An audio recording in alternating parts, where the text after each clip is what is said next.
Blue Ivy Carter is not Beyoncé's biological daughter. That's not speculation anymore. Orlando Brown just went on record naming the woman who actually gave birth to her, Kathy White, Jay-Z's alleged mistress, who died under suspicious circumstances exactly 4 months before Blue Ivy was born. And get this, Kathy was scheduled to expose everything in a tell-all interview. She never made it. She was found dead in her apartment 24 hours before she could talk. The same journalist who was supposed to interview her just tweeted at Jay-Z, "I know what you did. Your time is coming." Hollywood has been hiding this for 13 years. But the cracks are finally showing. Let's start with Kathy White. Because before she became the center of one of Hollywood's most buried conspiracy theories, she was just a 29-year-old woman building her career. She was a publicist, a fitness and beauty expert, well-connected, well-liked, and according to people close to her, she was sharp enough to know exactly what she had stumbled into. Kathy moved in high circles. She knew the right people, attended the right events, and had the kind of access that most people in her industry could only dream about. And that access is exactly what allegedly led her straight to Jay-Z. Here's how it supposedly started. Kathy's best friend at the time was Claudia Jordan. Through Claudia, Kathy ended up on the set of one of Jay-Z's music videos. That's where the two of them reportedly met. And according to rumors that started circulating as early as August 2010, what followed was a full-blown affair. Now mind you, this wasn't just any timing. Jay-Z and Beyoncé were together at this point, and word on the street was that they had been trying for a baby with no success. Multiple attempts, all unsuccessful. So you have Jay-Z, one of the most powerful men in music, allegedly starting an affair with a woman in his orbit. Right at the moment, his relationship was reportedly under pressure. But here's where it stops being just a rumor. Hollywood Street King published an article about the alleged affair in August 2010. At the time, barely anyone paid attention. But the moment Kathy White turned up dead in September 2011, people went back and read every word of that article. And suddenly, everything looked very different. Because Kathy didn't just allegedly have an affair with Jay-Z. According to what started coming out after her death, she was carrying something far more valuable than a secret. She was allegedly carrying his child, a child that would be presented to the world as someone else's entirely. And that's where this story takes a turn that Hollywood has been desperately trying to keep buried. Here is what people close to the situation have been alleging for years. Beyoncé could not have children, not wouldn't, couldn't. And according to multiple industry sources, this wasn't something the public was ever supposed to know, because it directly affected the terms of her marriage to Jay-Z. Now this is where it gets uncomfortable. The claim that has been circulating in industry circles is that Beyoncé and Jay-Z's marriage came with a contract, and buried inside that contract were financial incentives tied to having children. Allegedly, for each child, Beyoncé stood to receive a significant additional payout. 3 children, 3 paydays. But if she physically couldn't carry a pregnancy, there was a problem. Enter Kathy White. According to the conspiracy theory that has been fueled by multiple whistleblowers, Jay-Z allegedly introduced Kathy to Beyoncé under the arrangement of a secret surrogacy. Kathy would carry the baby. Beyoncé would present the pregnancy as her own. The world would never know. Simple enough, right? Except for one thing. Kathy and Jay-Z were allegedly still involved romantically while this was happening. So what started as a business arrangement between 3 people quickly became something far messier and far more dangerous. Because when Beyoncé allegedly found out that Kathy and Jay-Z's relationship had never actually ended, the entire arrangement reportedly fell apart. And Kathy, who had carried the pregnancy, and now knew everything about the Carters' private dealings, their business arrangements, and the surrogacy cover-up, suddenly became the biggest liability in their world. But get this, Kathy didn't stay quiet. She made a decision that allegedly sealed her fate. She reached out to a journalist who is known for covering exactly the kind of stories that powerful people desperately try to suppress. And she told that journalist she was ready to say everything, on record, with details. That journalist was Liz Crokin, and what happened next is something Hollywood has never been able to fully explain away. Liz Crokin was not some random blogger chasing clicks. She had a reputation for pursuing stories that other journalists refused to touch. And when Kathy White reached out to her, Crokin knew immediately that what she was being offered was significant. According to Crokin's own account, Kathy came to her with a story about her affair with Jay-Z everything. The details, the timeline, the arrangement. Crokin said the two of them were in contact, working toward a formal interview where Kathy would go on record about everything she knew about the Carters, their dealings, the people allegedly affected by their decisions, and the surrogacy arrangement that had produced a child now living under a completely different identity. The interview was confirmed. The date was set. And then Kathy stopped answering her phone. Crokin said she followed up for days, called her work phone, which Kathy always answered. Nothing. Complete silence. Then Crokin reached out to one of Kathy's colleagues, and that colleague told her that Kathy was dead. Dead. At 29. From a brain aneurysm, with no prior history of any condition that would explain it.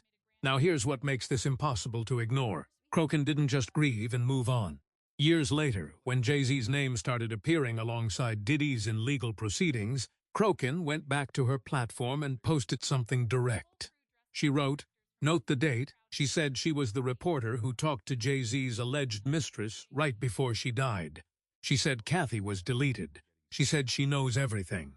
She said she knows what he did. She also reposted footage of Kanye West publicly, saying that Jay-Z had people around him who were capable of eliminating threats on his request. Now, Crokin never elaborated beyond that. And that silence? That might actually say more than anything she's already posted. Because if she truly knows everything, the question isn't why she's speaking. The question is why she's still being so careful about how much she says. And Kathy's death wasn't the only thing that didn't add up. While all of this was circulating about Kathy White, Beyonce was publicly pregnant, appearing at events, doing interviews, showing the world her growing belly, and for a while it worked. Until it didn't. During a televised interview in Australia, something happened that no publicist, no crisis manager, and no amount of money could fully walk back. Beyonce sat down, and her pregnant belly visibly folded.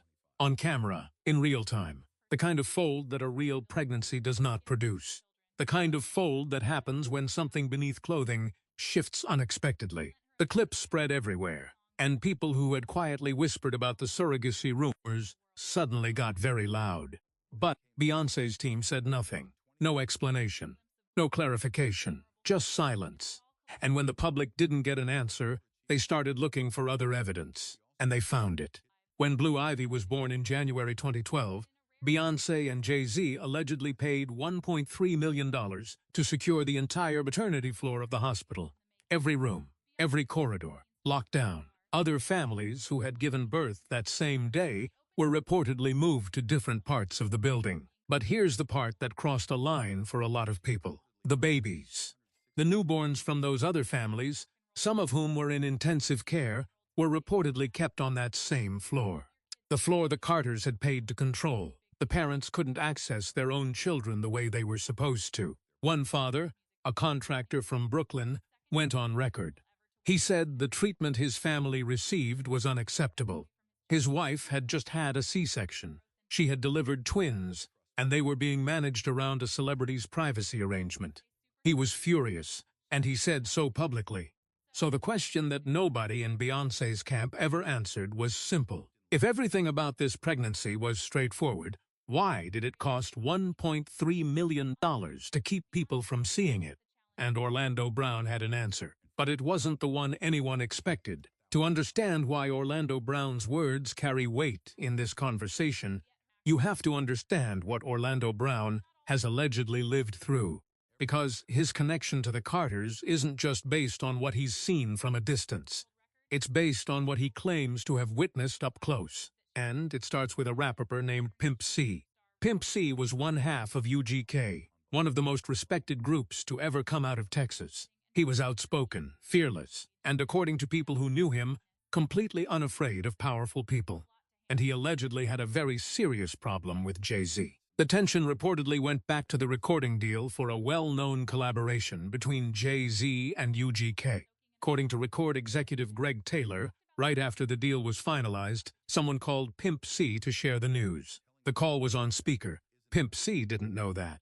And what he said about Jay-Z on that call was not complimentary. Word back. And from that point, the relationship between Pimp C and Jay-Z's camp was reportedly never the same. Then there's the tape. Word circulated that Pimp C allegedly had footage of a famous female R&B singer in a compromising situation with another artist. People who were in Houston at the time reportedly knew exactly who was being talked about. And the name that kept coming up in connection with that footage was Beyonce. On December 4, 2007, Pimp C was found unresponsive in a hotel room in West Hollywood. He was 33 years old. The initial cause of death was listed as an accidental overdose, but DJ Paul of 3-6 Mafia later said that, according to Pimp's manager, the body was positioned in a way that suggested something else entirely had happened before he was found. Orlando Brown spent 5 to 6 years with Pimp C before his death.